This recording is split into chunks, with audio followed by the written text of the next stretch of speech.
भैया यहाँ पे कैसा रहा ड्रेसिंग और ट्रीटमेंट? बहुत अच्छा लगा हमको, अभी अच्छा लग रहा है अभी। નમસ્કાર મિત્રો, આજથી 1 મહિના પહેલા એક દર્દી 75% બર્ન્સ કન્ડિશન સાથે અમારી પાસે આવ્યું હતું. અહીંયા હોસ્પિટલ લઈને આવ્યા ત્યારે સતત પેશન્ટ બહુ વેદનામાં હતું, બહુ તકલીફમાં હતું. અમે તેને દાખલ કર્યું અને સતત 1 મહિના સુધી એની સારવાર કરી અને અમે જુલાઈ મહિનાના અંતમાં એને રજા આપી છે.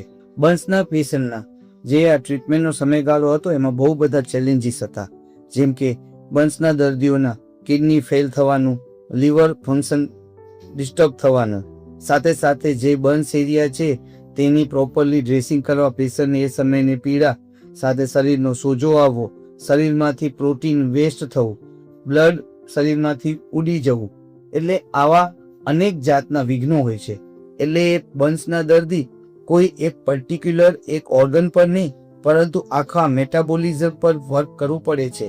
દર્દીને ભારે ઇન્જેક્શન દવા આપવાના હોય છે, દર્દીને પ્રોટીન સપ્લિમેન્ટ્સ અને બ્લડ આપવું પડે છે, દર્દીને કિડની અને લીવર સાથે સાથે હૃદયના રિપોર્ટો બધા સ્ટેબલ રહે એ રીતે વર્ક કરવું પડે છે. આથી જે દાઝેલા હોય તેમને જ્યારે ક્રિટિકલ કેરની જરૂરત હોય ત્યારે અમારો સંપર્ક કરી શકો છો.